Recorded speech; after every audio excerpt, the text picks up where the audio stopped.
नमस्कार, स्वागत है आपका हमारे यूट्यूब चैनल पर। बात करते हैं क्लास 8 की गणित वर्कबुक का कार्यपत्रक नंबर 6 की। 6 में दक्षता आधारित दैनिक जीवन की समस्याओं को हल करने, जोड़ और घटाव की समाज बना पाना इसकी दक्षता है। उसके आधार पर कार्यपत्रक 6 को हम इस वीडियो में हल करेंगे। राकेश ने बाजार से 4,590 रुपये की साइकिल खरीदी। उसने दुकान वाले को 2,000 के 2 नोट रुपये के और 2 नोट 500 रुपये के दिए, तो बताइए दुकान वाले ने कितने रुपये वापस लौटाए। 2 नोट 2,000 के यानी 2 का गुणा 2,000 से करिए, यानी टोटल कितने हो गए 4,000 रुपये। इसी तरह 2 नोट 500 के अर्थात कितने रुपये के 1,000। अब टोटल रुपये हो गए 5,000 जो दुकानदार को दिए। साइकिल का मूल्य था 4,590, तो 5,000 में से 4,590 उसने काट दिए, तो घटा देंगे तो पीछे रहेंगे 410 रुपये। इस तरह से दुकान वाला 410 रुपये राकेश को वापस लौटाएगा। तो इस प्रश्न को आपको इस तरीके से हल करना होगा। बात करते हैं 2 नंबर प्रश्न की। एक पानी की टंकी में 3,220 लीटर पानी है। उसी टंकी में 999 लीटर पानी और भरा गया। बताइए अब टंकी में कुल कितने लीटर पानी है। यानी उस पानी की टंकी में पहले से 3,220 लीटर पानी उपलब्ध है और 999 भरा जाएगा, यानी प्लस हो गया, तो दोनों को जोड़ेंगे, पता लग जाएगा अब कितना है। 3,220 में 999 को जोड़ने पर आ जाएगा 4,219 लीटर उस पानी की टंकी में पानी रहेगा। तो इसको इस तरह से हल करेंगे। बात करते हैं अगले सवाल की। शंकर ने अपने गोदाम के लिए 3,275 किलोग्राम चावल, 2,037 किलोग्राम गेहूँ, 737 किलोग्राम दाल खरीदी। बताइए उसने कुल कितने किलोग्राम अनाज खरीदा।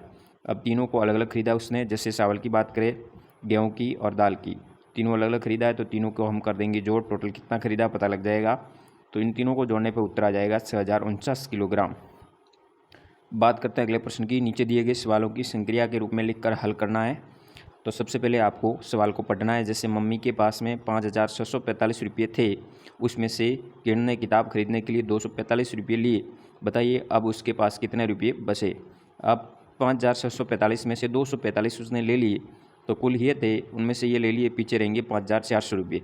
इस तरह से आपको इस संक्रिया होगी इसमें घटाने की। इस तरह से अगले सवाल, जैसे पापा के पास 2,790 रुपये थे और कॉपी खरीदने के लिए आपने कुछ रुपये ले लिए।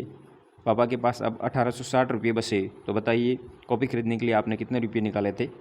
जैसे 2,790 रुपये थे टोटल, उनमें से 1,860 शेष रहे, इसका मतलब ये घटा देंगे तो पता लग जाएगा कितने लिए थे, तो 930 रुपये शेष रहेंगे। इसमें भी घटाने की संक्रिया होगी।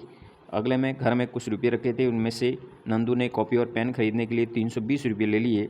घर में 2,460 रुपये बचे हैं, तो बताइए घर में कितने रुपये रखे थे। यानी 320 और जो शेष रखे थे, इन दोनों को जोड़ने पर पता लग जाएगा कि 2,780 रुपये रखे हुए थे।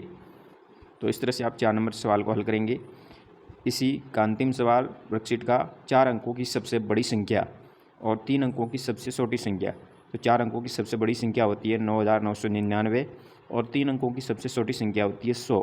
ये योगफल यानी दोनों को जोड़ना है, जोड़ने पर आ जाएगा 10,099 में से 3 अंकों की सबसे बड़ी संख्या, 3 अंकों की सबसे बड़ी संख्या होती है 999 को घटाने पर कौन सी संख्या प्राप्त होगी।